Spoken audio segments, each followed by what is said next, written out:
अल्लाह ताला कुरान मजीद में इरशाद फरमाता है, बेशक फलाह पाई मोमिनों ने। इस आयत में अल्लाह ताला ने हम सब को बड़ी उम्मीद दिलाई है।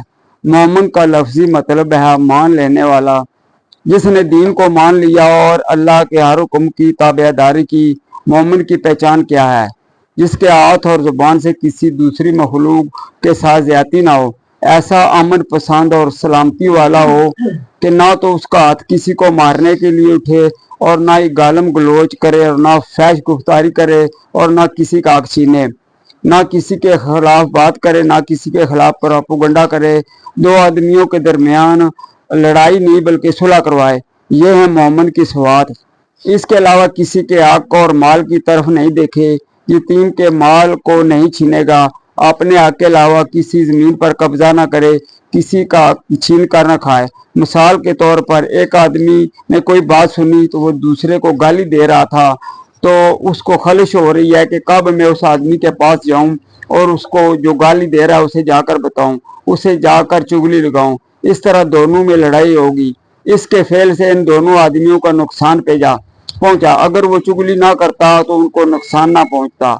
फिर ये कि ऐसी कोई बात ना करे जिससे किसी की दिल आजारी हो। फर्ज किया अगर आपसे सख्त लहजे में कोई बात करता है तो दरगुजर करें और सब्र करें। यह है मोमिन की पहचान। मोमिन की पहचान ये भी है कि जो माल अल्लाह ताला ने उसको दिया है उसमें से खर्च करे। उस माल को अपना माल ना समझे बल्कि अपनी जरूरत का रख कर बाकी अल्लाह की राह में दे दें, क्योंकि एक दिन खुद भी अल्लाह के सामने हाजिर होना और अपनी जिंदगी की एक एक सांस का हिसाब देना है। और इस बात पर यकीन रखना और मानना ही मोमिन की पहचान है। फिर वो क्या करेगा जहाँ कहीं लग़वियात और फजूल बातें हो रही हैं, जैसे कोई मुर्गों की बात कर रहा है और कोई कुत्तों की बात कर रहा है और कोई माल व ज़र की बात कर रहा है, तो हमें क्या लगे। इन सब बातों से हमें तो चाहिए कि तू जिसका बंदा है और जिससे तुम्हें मोहब्बत है उसी का जिक्र हर वक्त जुबान पर रहे। गैर से मोहब्बत ना करे, मोहब्बत भी करे तो अल्लाह से करे, क्योंकि मुझे तो अल्लाह ने पैदा किया है, रिज़्क भी उसी का है, उसी ने दिया है, इज्जत भी उसी ने दी है। अगर थोड़ी बहुत आजमाइश आ गई है तो उसे अल्लाह की रजा समझ कर उस पर सब्र करें।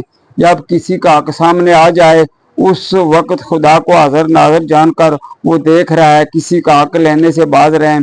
फिर अपनी नज़रों को झुकाए रखें और उस तरफ ना देखें जिस तरफ से वजूद में खबासत पैदा होने का अंदेशा हो।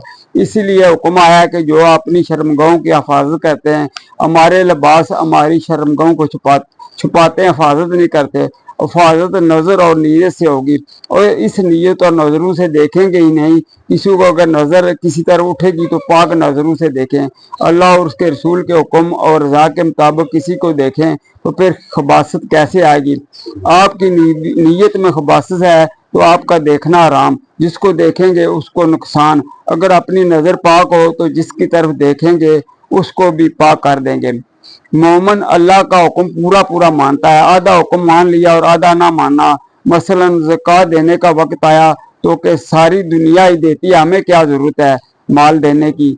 ज़कात है, जान की भी ज़कात है। अगर सेहतमंद है, ताकतवर है तो किसी बूढ़े का हाथ पकड़ कर उसे सहारा दे, ये भी ज़कात है। हज की इबादत माली और जानी इबादत है। माल भी खर्च होगा और जानी मुशक्कत भी करेंगे। वजाहिद फीस बिल, यानी मेहनत करना उसकी रजा के लिए। हम कहते हैं कि मेहनती अल्लाह का दोस्त है, लेकिन वो मेहनत कर रहा है, पैसे कमा रहा है, दुनिया कमा रहा है, तो ये अल्लाह की राह में मेहनत ना होगी। मेहनत जो सिर्फ अल्लाह की रजा के लिए हो, जिसने अल्लाह का हुक्म मान लिया वो मोमिन बन गया।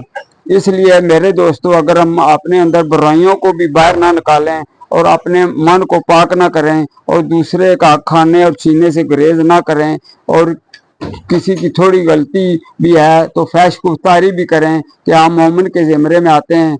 वो ज़बान जिसे हम परवरदिगार का जिक्र कर रहे हैं, रसूल सल्लल्लाहु अलैहि वसल्लम पर दुरूद भेज रहे हैं, दूसरी तरफ इसी ज़बान से गाली दे रहे हैं, तो मियाँ मोहम्मद बख्श रहमतुल्लाह अलैह फरमाते हैं, ये लखवारी अतर गलाबू दो ये नित ज़बाना नाम उन्हों दे लायक नहीं की कलमे दा काना।